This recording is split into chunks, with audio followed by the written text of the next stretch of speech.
Poem well. Born free as the wind blows, as free as the grass grows, born free to follow your heart. Feel free, and beauty surrounds you.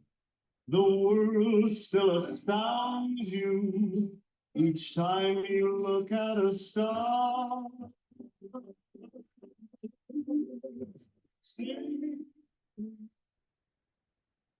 Good afternoon, everybody. This is Dr. Duncan McCollum coming to you from KSCO Radio. And, that's a really interesting song, Stay Free, Live Free, Born Free. And, I was going to play a different song today. I was going to play a song saying, Please Don't Talk About Me When I'm Gone by Scatman Crothers. And I was trying to find it on the YouTube thing, and I couldn't find it. It came up with Frank Sinatra, but right after that played this song, Born Free. And, if any of you are of my age, you would remember that song. It came out, and I think the movie was 1966, Born Free, about a lion that was abandoned, and this family took it in and raised it and then released it back into the wild. And it was a very heartfelt story. But as I mentioned earlier on the other show, I went to my 50th high school reunion this last weekend, and it was very cool. And, there were probably about 80 people there. Many of them were no longer on the planet, and, God rest their souls. But it was very cool just to be with a lot of people that weren't necessarily my great friends or close friends in high school, but throughout the years you remain connected to them. It's one of my classmates, Jan, who I was a good friend with, but not one of my best friends. He and I were talking, and he said, it's kind of interesting what happens for those formative years in our life. And it's almost, he likened it to be in the military. Everybody's drafted, and you might have a doctor, a janitor, a mechanic, a carpenter, all thrown in together, and they learn to be some kind of a family together because they have to get along or not. And high school was that way. Literally I moved to this little town when I was in third grade. So my fourth grade year on was in this small town called Piedmont. But those people, even though I probably didn't have a lot of communication with them throughout those many years in school, they are still so important to my life, and I'm sure that goes both ways. You end up talking to people that were there when you were all blooming. You were trying to establish yourself. Now, as most of you know in my story, I didn't have a great beginning. A terrible injury when I was young, very, very dyslexic and all that kind of stuff. And a lot of them didn't know it, so you kind of you put up a front in order to survive.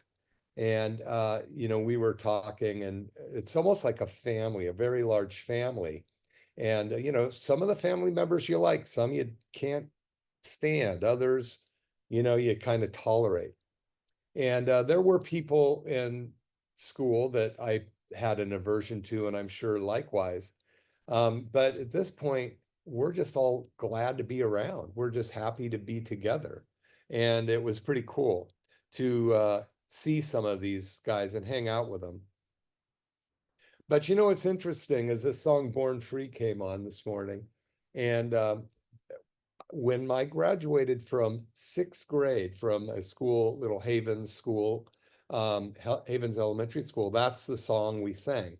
The whole class sang Born Free. And I remember it was 1968, and it was probably one of the top songs of the time. And our music teacher had us all sing it.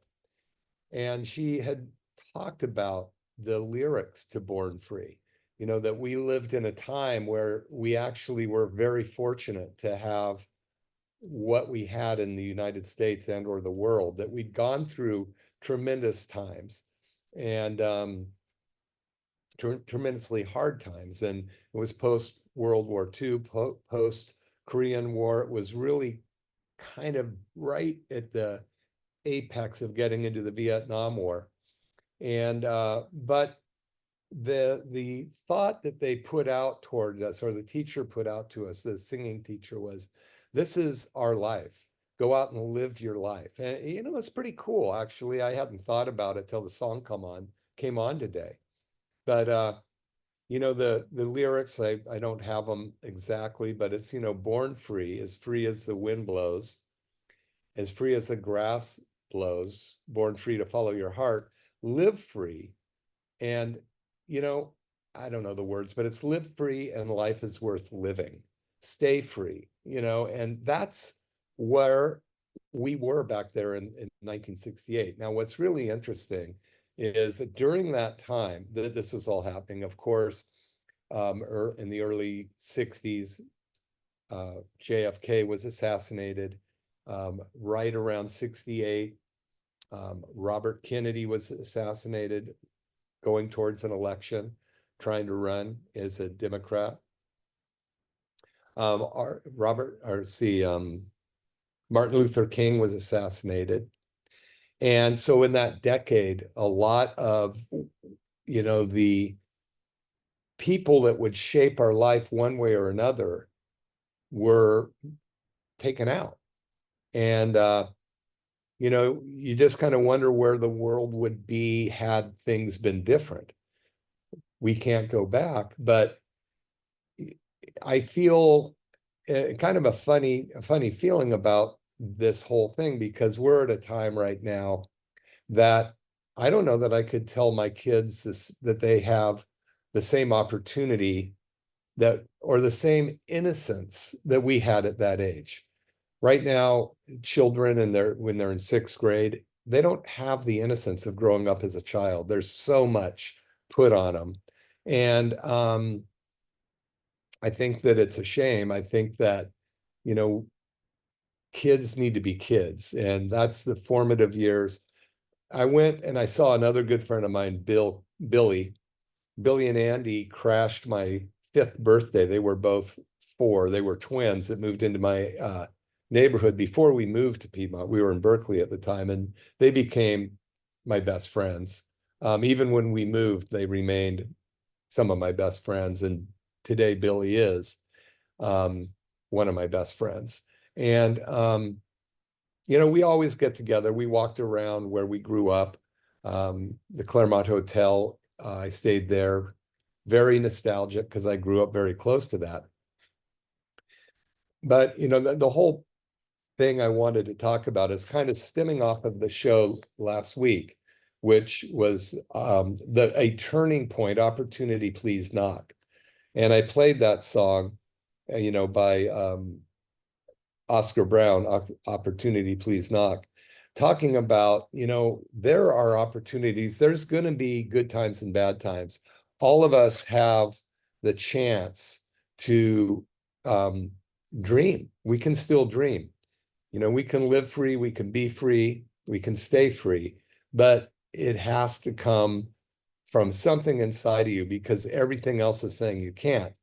I talked about my good friend Chris in town here, who always says during every time of adversity, there's always opportunity. So unfortunately, it's just the way it is. The masses are going to be the effect of the stresses and the circumstances, but a few are going to be the ones that actually look up and go, wow, there's some opportunity here. And, hopefully those that do that will be the ones that see that there's a way to actually help the rest of us achieve something. There will be those that take advantage.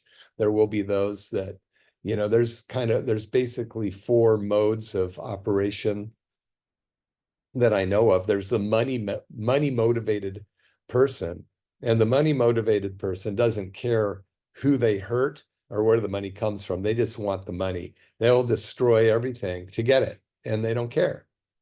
And then there's the people that do something for personal gain. That's one step above personal gain. Go, yeah, I'll do this because it's good for me. They may have some scruples. They may not wipe out a whole civilization in order to get the money for their personal gain, but they do consider themselves as, king. And then there's one step above that, which is, your personal motivation. You just think, okay, this is something that should be done. This is kind of my responsibility to do this. I will do this because it seems to be the right thing to do. And the top tier is what's called duty. They'll do it because they feel like it's their duty to do something. So in any opportunity or debacle, there are these four things that people can fall into. I'll give you an example of duty, and I did last week as well. During the Revolutionary War, 3% of the colonies, 3% of the people in the colonies fought in the Revolutionary War for freedom of the colonies, because we had to pay a 2% tax on tea. And they went out and snuck out there and disguised themselves as natives and threw all the tea overboard. And that ultimately people stood up for that cause, and they actually created, the United States, and they fought the biggest power that there was in the world at the time. 13 little colonies, on a little corner of what is now the United States, put up, and they cared enough that they actually prevailed. And there were some great people there, the forefathers that we talk about. And some of the great people, George Washington, for instance.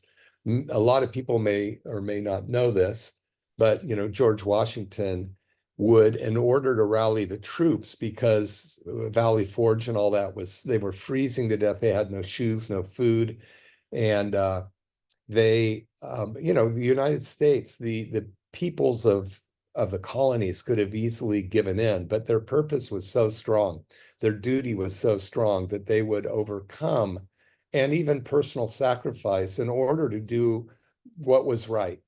And George Washington would get on his horse, and it's kind of like, I don't know if you ever saw Braveheart.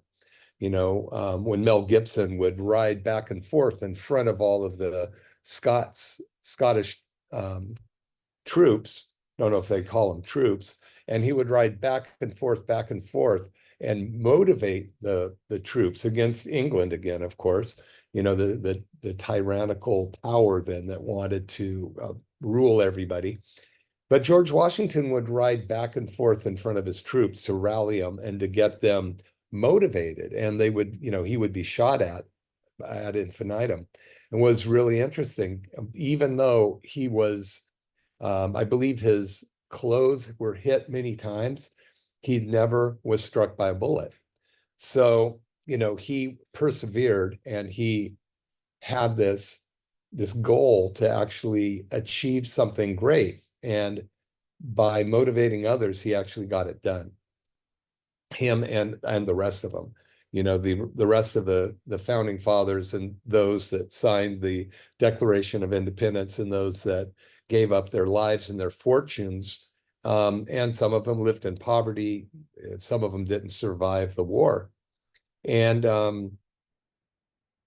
it's really kind of interesting, because when you look at some of the countries right now that are embattled, those people, they just aren't living a good life. There's bombs going overhead. Doesn't matter what side of the spectrum you're on, but it's ridiculous in a way when you think about it, because here we are living this beautiful life, hopefully in Santa Cruz and or the rest of our country, there's a lot of stress. There's a lot of things going on that aren't, ideal. But, we still, at the end of the day, we can walk out and enjoy the day, so we have to be thankful for what we do have. And I gave a bottle of gratitude to the gentleman that was on the show before, if you were listening. He left it here. But, it's like vitamin G.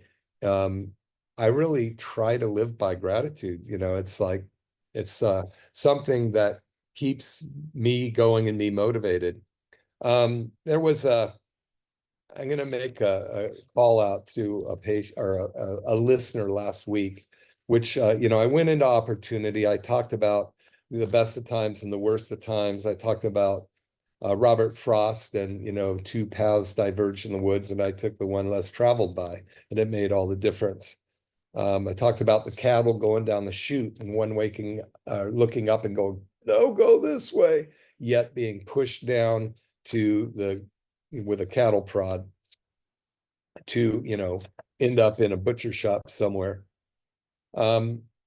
Also, I love Guy Ritchie's statement of people either survive in the jungle or they exist in the zoo. And I modify that to people either they thrive in the jungle, or they succumb in the zoo of today. And that's just, it's kind of interesting. You have to have the effort. You have to make the effort to push yourself forward. And oftentimes it's very hard if you don't really have a strong goal. I was listening to a bunch of basically workshops this morning on laser therapy, and talking about the fact that there's something called the mitochondria in our cells of our body, and the mitochondria are the power plants of our cell. And a lot of us, when we're in pain or we're having health issues, there's so many people that take medications for that. And the medications actually that may cover up the symptoms actually kill the mitochondria. They poison the power plant inside the cell. And it's one reason that we take more drugs than anybody in the world, and we're rated the worst out of all industrialized world, is because of that. And the interesting thing about lasers, and by the way, I have purchased an amazing set of lasers, very, very high end. They've got 20 different things that have been approved by the FDA. The FDA cleared the studies that they've done showing the effectiveness of these different type of lasers. A lot of people may know something, like there's a cold laser and then more of the powerful hot laser. But what ends up is the cold laser with a higher frequency is much more effective. And they have shown that it is as effective as many other things at reducing inflammation in the body and increasing energy. The laser we have is, there's usually people know of the red laser, and the red laser is pretty amazing. It's been around for a long time. And this particular laser, in the mitochondria, there's 4 steps, 4 doors you have to go through before energy is made. And so when sugar, which becomes glucose, or fat that becomes ketones, enter the cell and then enter the mitochondria to be burned as fuel, like gas in your car, there's 4 steps that needs to go through in order to become fuel. Door 1 and door 2 are turned on by what's called a violet or blue laser, and a blue light that turns on or facilitates door 1 and door 2. Door 3 is now facilitated by a green laser, and then door 4 is facilitated by the red laser, so that step number 5 is when energy, or ATP, is made. You've probably heard of ATP. But up until just a year and a half ago, there was no there was not the studies done in order for us to understand that the violet laser was necessary, that the green laser was necessary in order for the red laser to be effective. We did have some help and some results with the red laser prior, but with the research and understanding the frequencies that these lasers put out, the different colors, the cascading effect is pretty remarkable in the healing process. So, I kind of segue into that because I'm always looking for ways to help us achieve our goals and our dreams. And so many of us have gone through life, um, you know, working hard, getting a good education, trying to put away for the future or not, but not paying attention to our health. And then when we do get to that point where we would like to spend our golden ages doing something fun, most of us can't. We either don't make it for the next couple of years, or we do, and our bodies are in such bad shape that we can't do all those things that we'd like to do. And in my class, which there were, I'm not really sure how many of us actually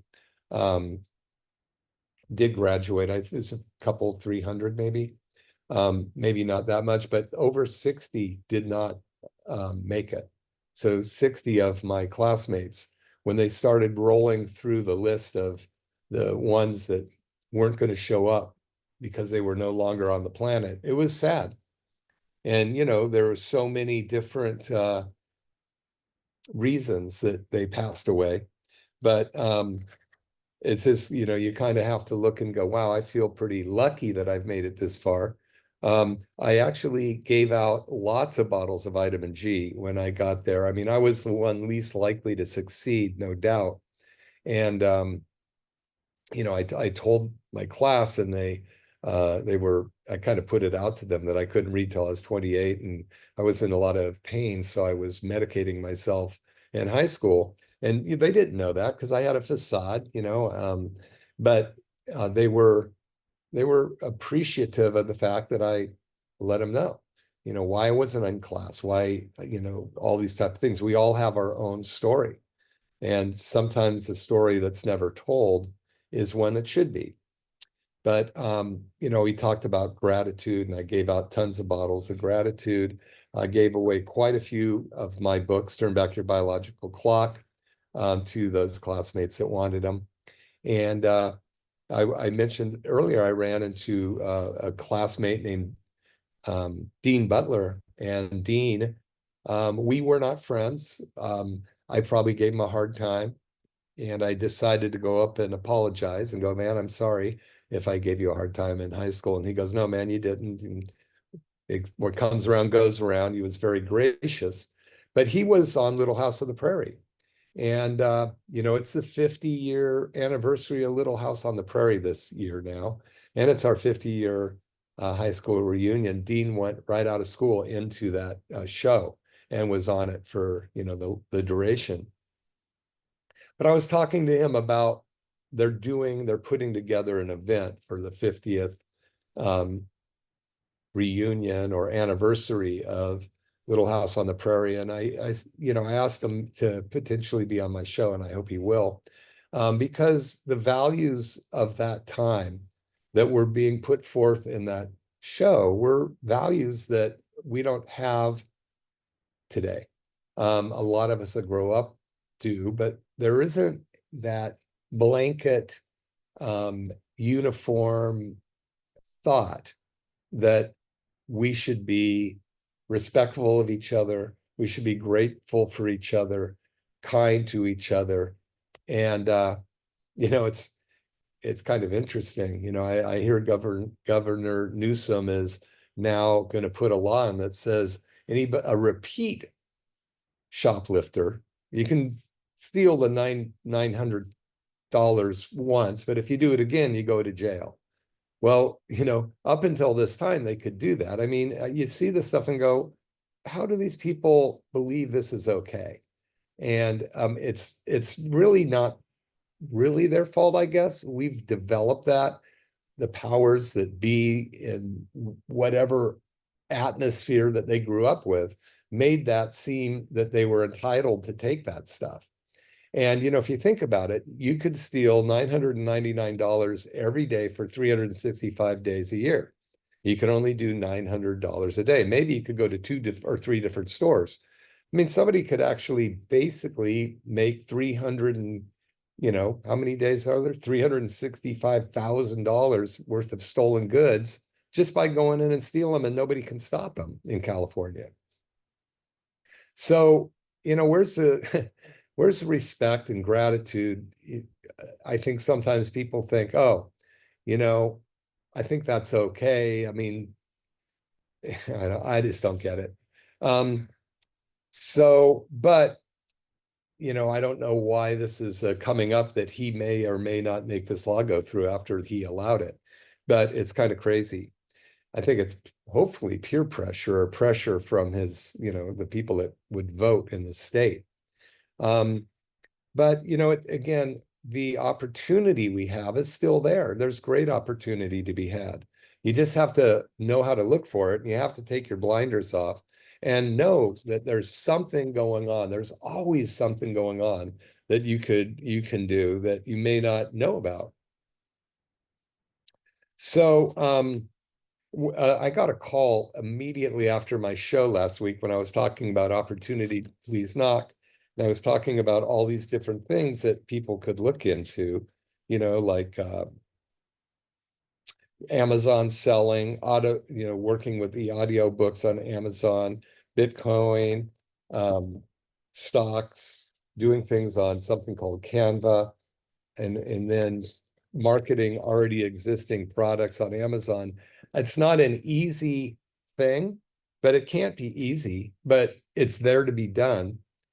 But I got a call from this woman who lives down the South Bay, and she was very nice. She said, I'm 77 years old, and I just want to thank you because I was kind of feeling stuck. I didn't really think that there was a way up for me.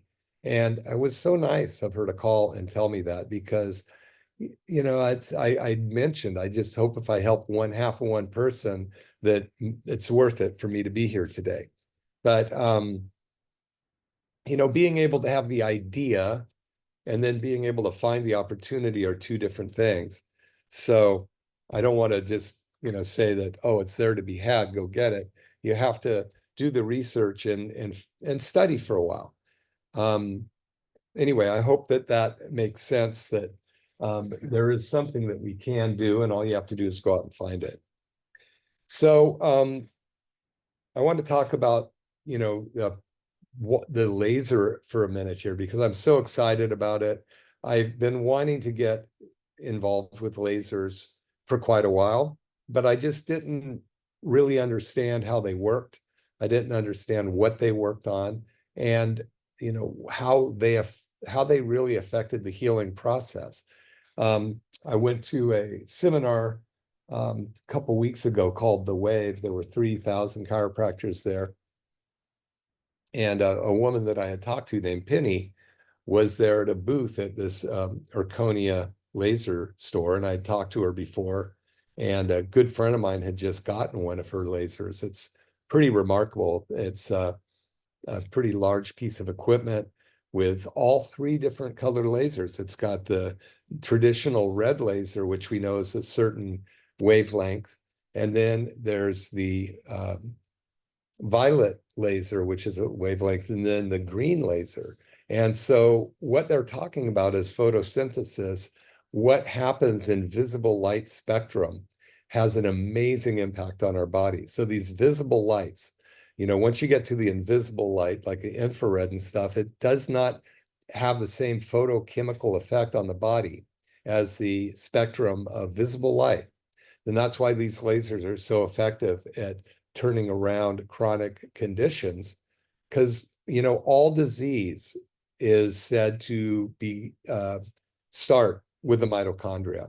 The mitochondria is the power plant inside the 75 trillion cells that we have. By the way, there's I think 1,500 to thousands and thousands of mitochondria in the cells. Our eyes and our heart have the most mitochondria in their cells.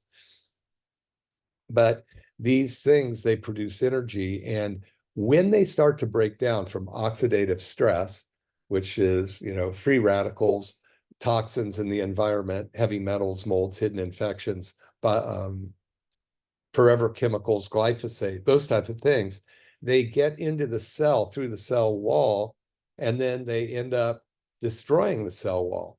And then they get in to the mitochondria and they break down this cascading effect of these 4 different steps I was talking to you before ATP is made, which is what the energy is. So when we really look at true health, we have to look at what's going on at the mitochondrial level.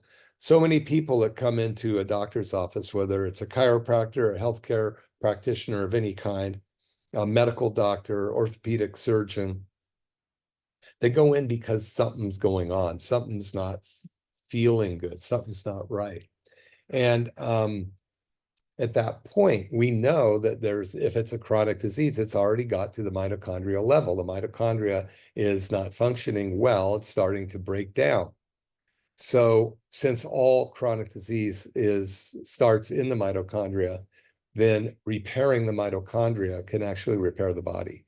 So these red lights and the green lights and the violet or blue lasers actually can go in and remarkably turn bodies around. So I'm so happy to put this into the mix, especially with peripheral neuropathy. So we've already got the soft wave or the stem cell treatment, this TRT machine. We've got that, which is sound, comes out at 3,358 miles an hour, just pure sound, goes into the body and disrupts damaged tissue and causes a cascading effect of the cell repairing itself. We also, of course, chiropractic, which frees up the communication from the brain down through the central canal or the central nervous system out through the periphery. 31 spinal nerves go to 75 trillion cells. And if there's any damage at the spinal level, there's not a really good chance of those cells and organs at the other end of that pinched nerve working well, nor is there a good chance of the communication those cells and organs are trying to communicate back up to the brain are going to get duplicated so that something can be done to heal it.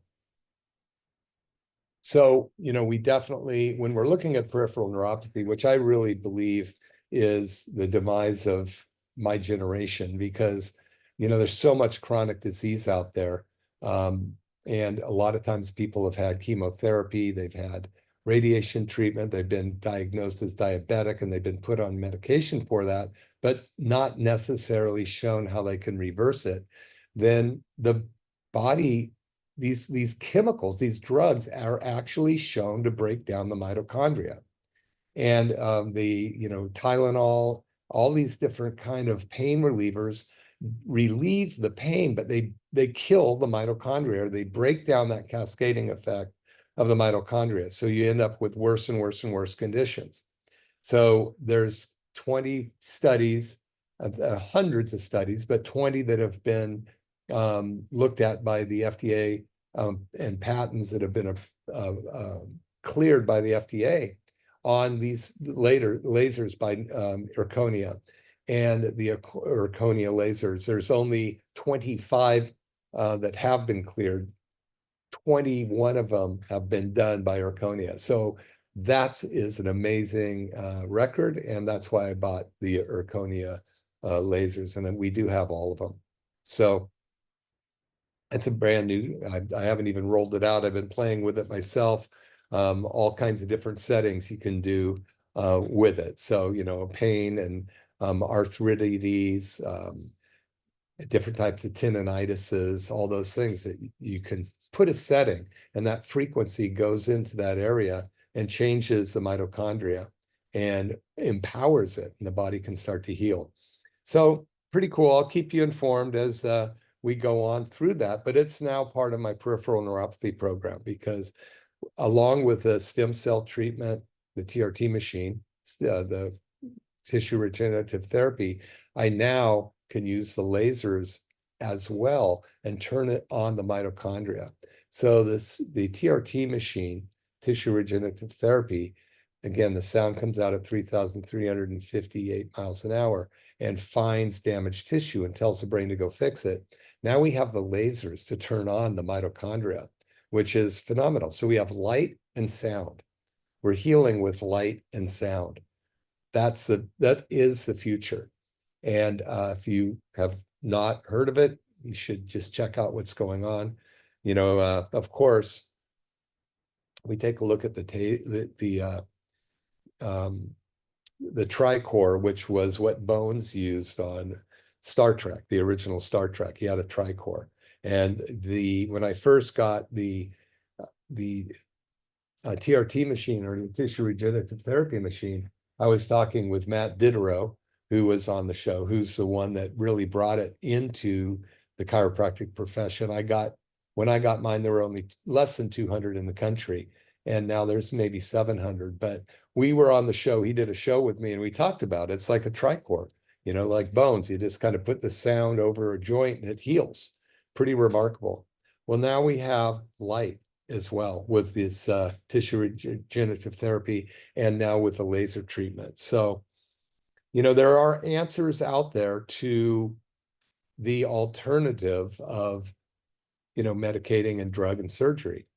If you're on medications, then, you're going to have to talk to your medical doctor about alternatives if you don't want to be on them. If you do, then you're good.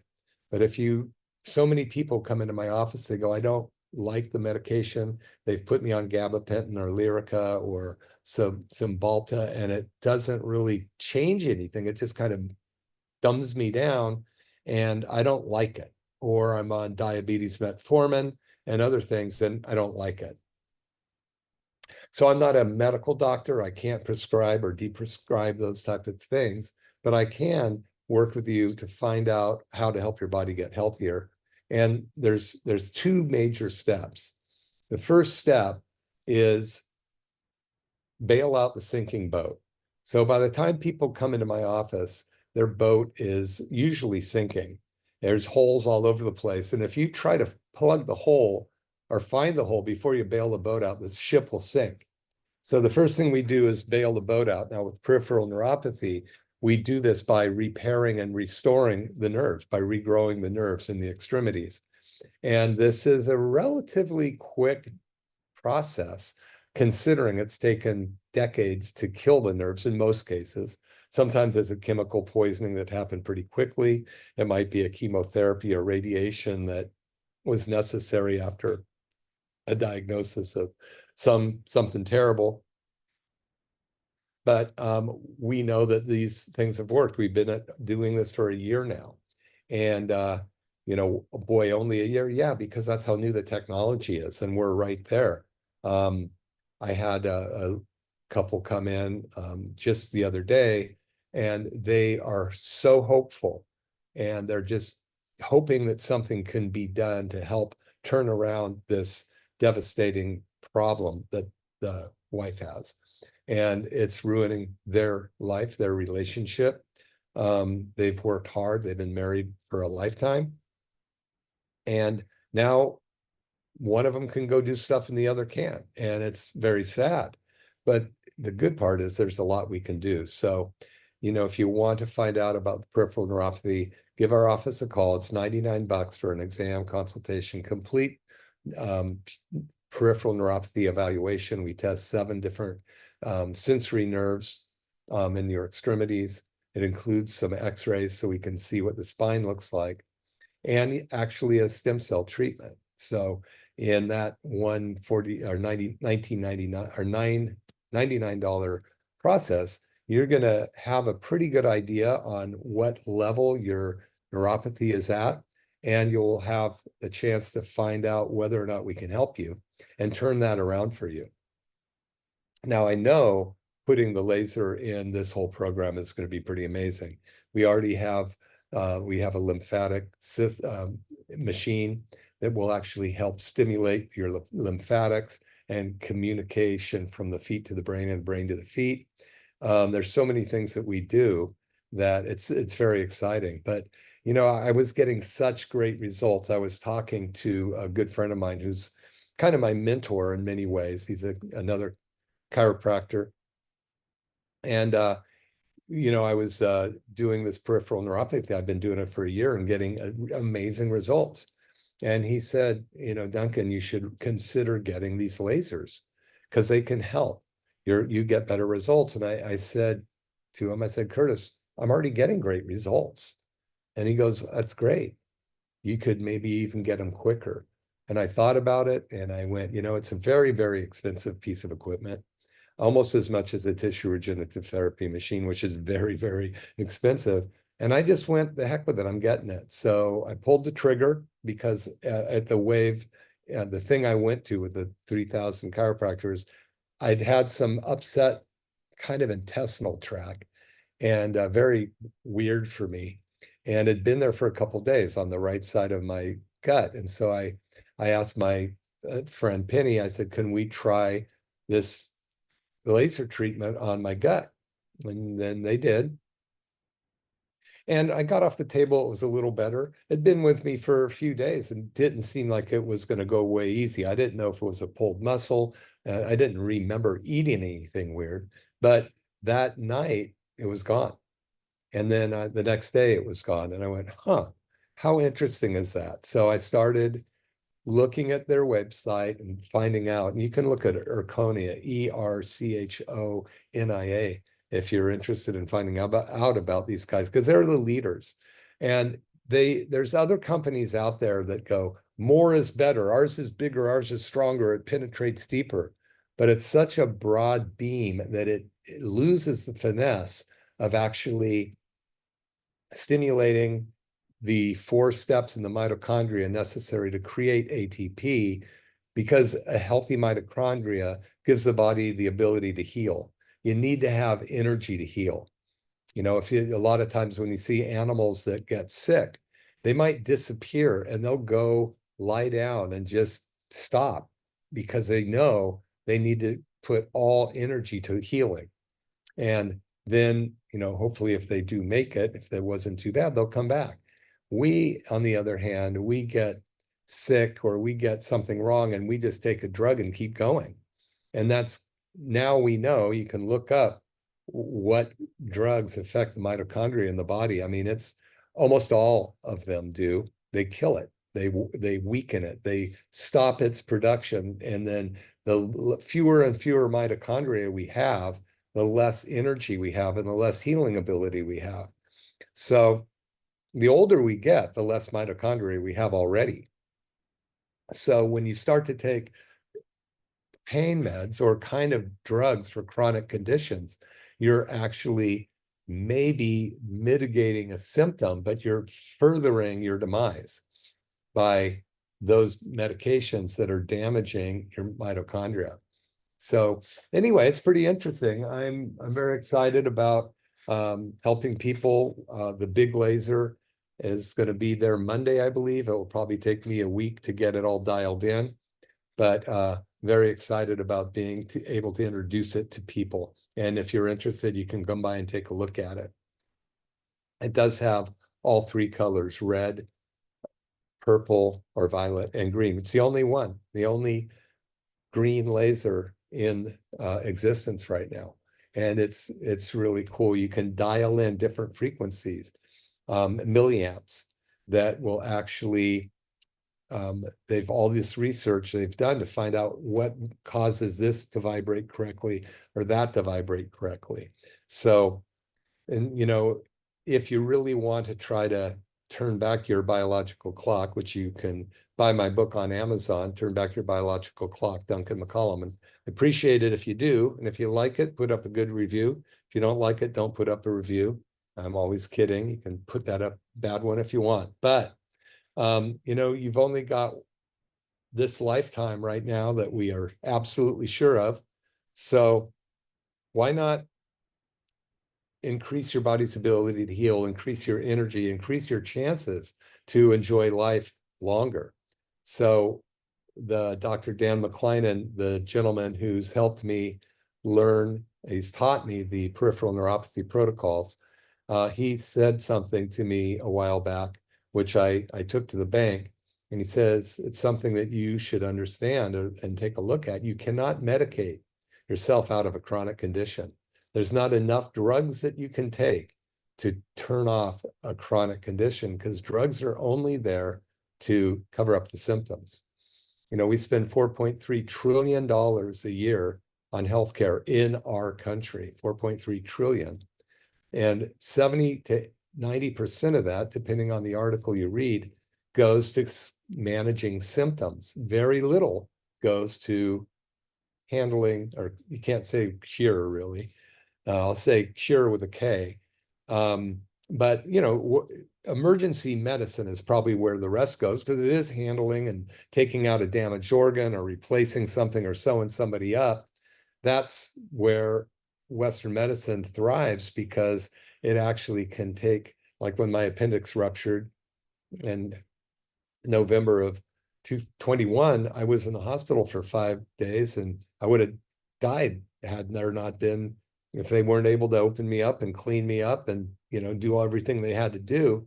And I'm a guy that doesn't like to take medications, but I welcomed it. I went, wow, this is it. This is why I need this. This is Western medicine at its best. But I'm not on any medication. I'm 68 years old. I don't take anything. I probably never will. I'm going to do it, you know, on a chronic basis. I'm going to figure out how to get my body healthy. Now, there's another really cool thing that we have in our office, and you can call up and ask for us to send you a video on it. It's the main things that make us sick are heavy metals that come down 4 generations. We get plenty of them in this lifetime, from in our teeth, from the drinking water, from the food we eat, the toothpaste we use, just everything. And also the lack or presence of an absorbability of the vitamins and minerals we take. All of those things are there for one purpose, and that's to get into the cell, because the 75 trillion cells we have are the only live part of our body, of the physical body. They're the only live part of the physical body. Now, depending on your belief system, you know, I know myself to be a spiritual being, you know, having a body experience. But those live cells have to have nutrients. They have to have vitamins, minerals, and enzymes. Hormones need to communicate to those so that the mitochondria can function, so that we can get energy to continue to thrive. And when we get toxins inside the cell, those heavy metals, the cell walls get messed up, and you can't get anything in. And when you do get it in, it takes so much energy to get glucose in the cell. The insulin has to be pounded in there so much that you've got too much in your blood, and it's called hyperinsulinemia, and it affects Alzheimer's disease and all that stuff.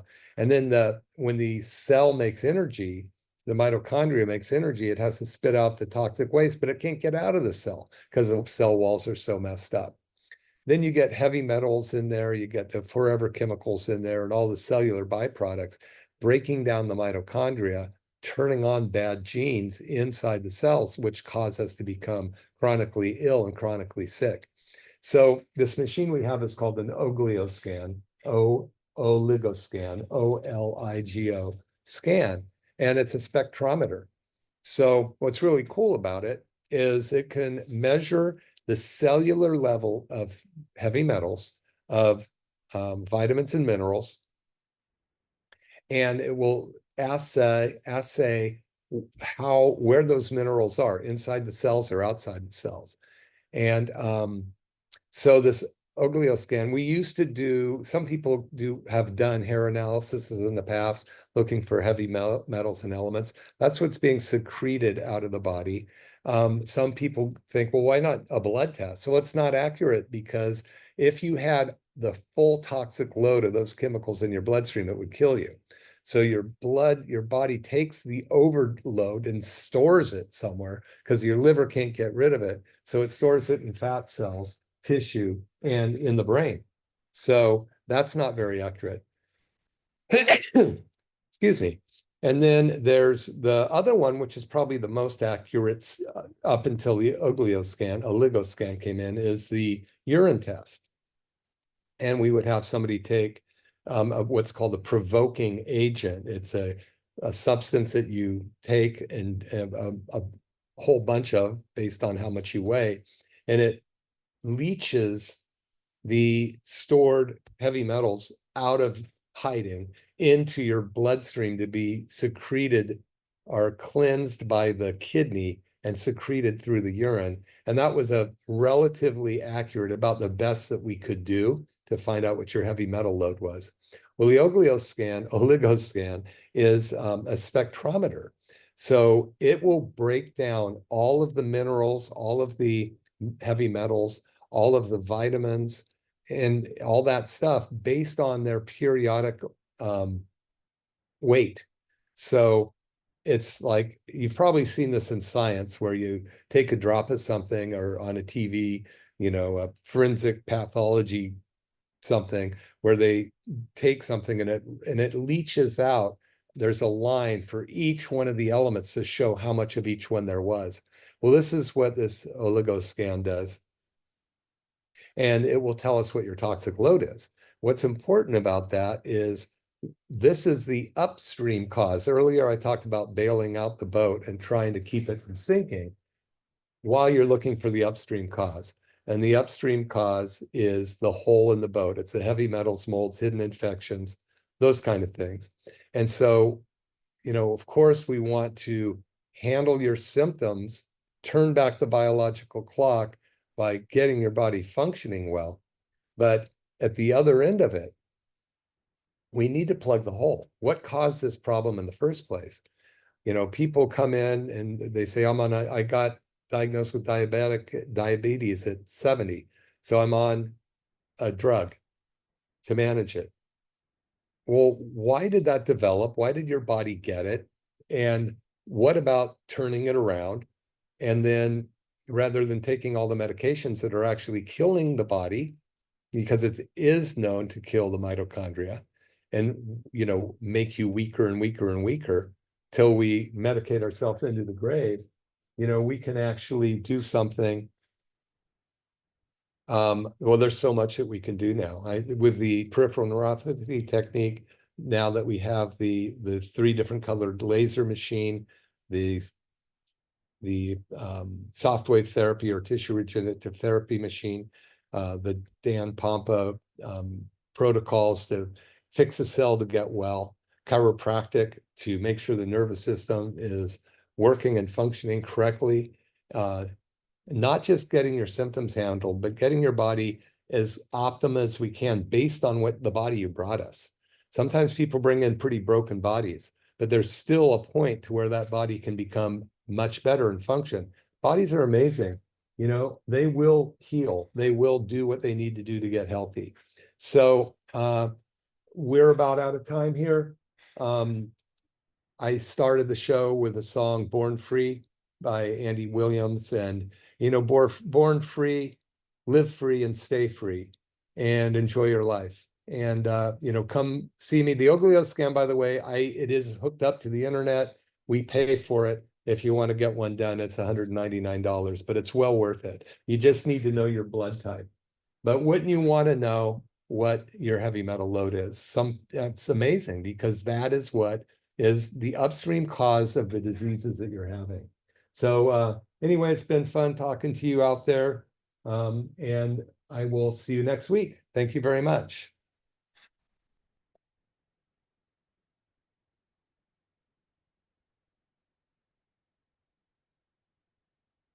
This hour from townhall.com. I'm Jason Walker. Donald Trump today in Pennsylvania.